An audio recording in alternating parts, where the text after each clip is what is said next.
I want you to imagine cold so brutal that trees explode like gunshots when their sap freezes. Cold that kills exposed flesh in 60 seconds.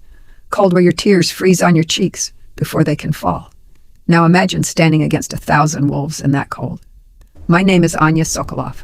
I'm 90 years old, and I'm the last guardian of the snow sheep, the rarest breed on Earth. 3 days ago, when the temperature hit minus 71 degrees Celsius, a super pack of starving wolves descended on my mountain stead.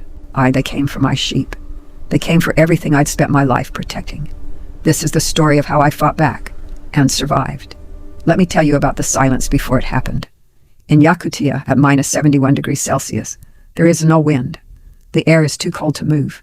The world becomes perfectly, terrifyingly still. You can hear your own heartbeat. You can hear the blood moving in your veins. You can hear death approaching from kilometers away. I live alone on a mountain ridge where my family has lived for 200 years. My husband died 15 years ago. My children moved to the cities decades before that. I'm the last Sokolov, and I'm the guardian of something sacred. 7 snow sheep, descendants of a bloodline my ancestors protected since before the Tsars. These aren't ordinary sheep. They're pure white, with thick wool that can withstand temperatures no other animal can survive. All legend says they can find the hidden valley, a place where winter never reaches, where the earth itself provides warmth. My grandmother told me the stories. I believed they were just tales to keep children warm at night. I was wrong. 3 days ago, at noon, which in Yakutian winter means a dim blue twilight that lasts 3 hours, I was checking my sheep pen when I heard it, a sound like distant thunder, like an avalanche. But the sky was clear, and I climbed up to my wooden serai, a lookout platform my grandfather built on 12-foot stilts, and looked toward the tree line. What I saw made my 90-year-old heart stop. Wolves, hundreds of them, no, thousands, a sea of gray fur and yellow eyes, moving like a living carpet across the white tundra. A super pack, the kind that forms once in a century when winter is so brutal that every wolf in the territory must band together to survive. They were heading straight for my sheep. If you believe one person can stand against impossible odds, subscribe right now. Comment your location. Tell me where you're watching from, whether it's warm or frozen like Yakutia. Because what I did next should have killed me, but it saved everything I love. I had maybe 10 minutes before they reached my fence. 10 minutes to decide, abandon the sheep and lock myself in my cabin to survive, or fight for them and probably die. I looked at my 7 snow sheep, huddled together in their pen, their dark eyes trusting me completely. These animals had been in my family for 8 generations.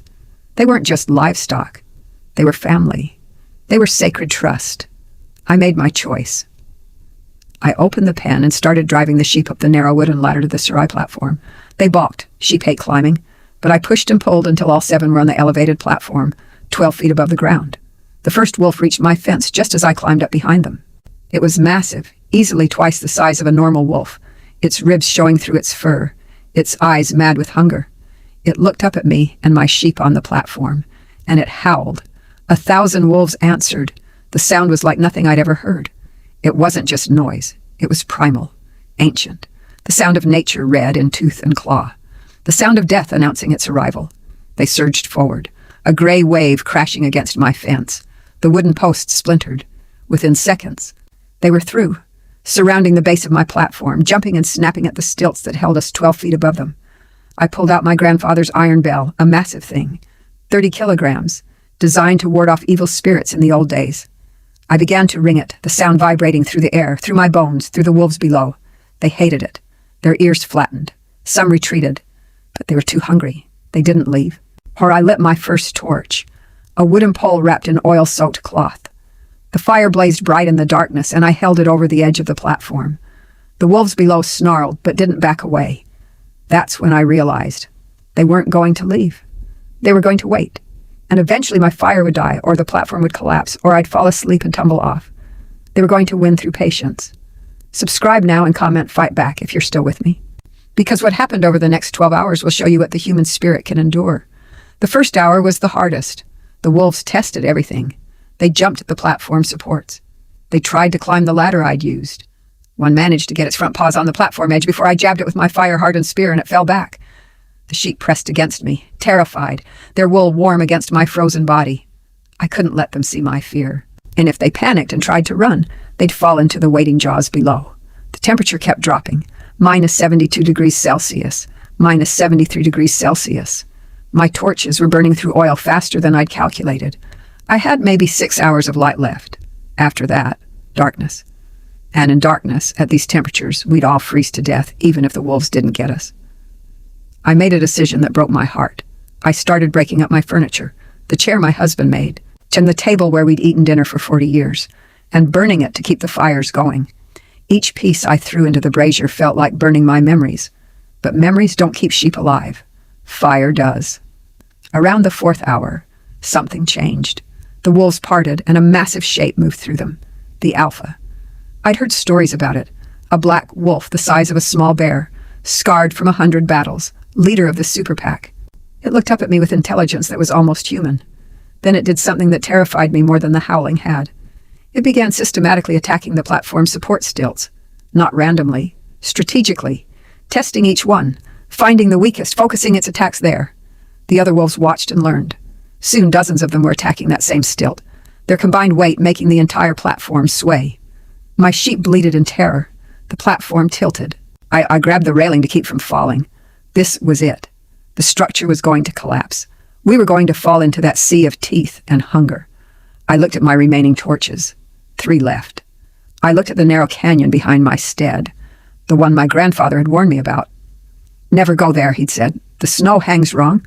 One loud sound and the whole mountain comes down. An avalanche trap. I made a decision that 90 years of life had prepared me for. I grabbed 2 torches. I said a prayer to my ancestors and I jumped. I landed in the snow among the wolves, both torches blazing. The wolves scattered back, shocked. A human, on the ground, vulnerable. But I wasn't vulnerable. I was on fire. I walked forward straight toward the Alpha, both torches held high. My voice, which I hadn't raised in years, came out as a roar that surprised even me. This is my home. These are my sheep. You want them? You go through me. The Alpha stared at me. Behind me, my sheep were safe on the platform. Around me, 1,000 wolves waited for their leader's command. I kept walking forward, driving the pack back toward the canyon entrance. Behind me, I dragged a line of oil I'd prepared days ago for emergencies, the liquid trail catching fire from my torches. A wall of flame erupted behind me, cutting off the wolves' retreat to my platform. The only way they could go was into the canyon, into the avalanche trap. I looked at the Alpha. Run, I said quietly. Run now, or die here. Something in my eyes, in my voice, in the absolute certainty of my stance, made that ancient predator recognize something older than hunger. Survival. It turned and ran into the canyon. 1,000 wolves followed. I grabbed my grandfather's iron bell from my coat and rang it.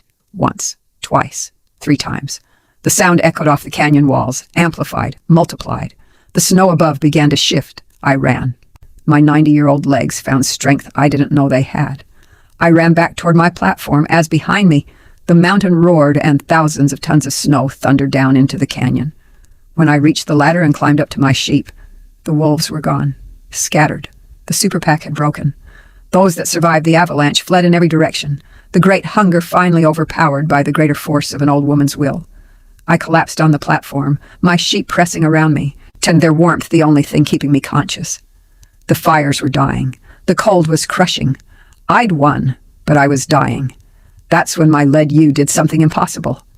She walked to the edge of the platform and looked down at a spot I'd never noticed before. She bleated, insistently.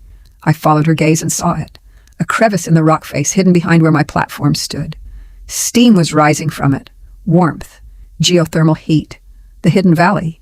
It was real.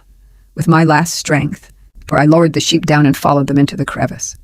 It opened into a cave system, and beyond that, I swear this is true, a valley. Green grass, warm springs, a place where the earth's own heat kept winter at bay. My snow sheep knew. They'd always known. They just needed someone brave enough to follow them. If this story moved you, subscribe to this channel, hit like, and comment your location. Tell me about a time you fought for something when everyone said to give up. Let's build a community that believes courage has no age limit. Remember, sometimes you don't need to be young to be strong. Sometimes 9 decades of life teaches you that some things are worth dying for. And when you're willing to die for them, you often find you're strong enough to live. That's my story. That's how a 90-year-old woman stood against 1,000 wolves at minus 71 degrees Celsius and won. That's how I found the hidden valley my grandmother promised was real. I live there now with my 7 sheep. Warm, safe, and every night when the wind howls above, I hear the distant sound of wolves But they never come close, because they remember the old woman on fire, the one who refused to surrender, the last guardian of the snow sheep. And legends, even in Yakutia, live forever.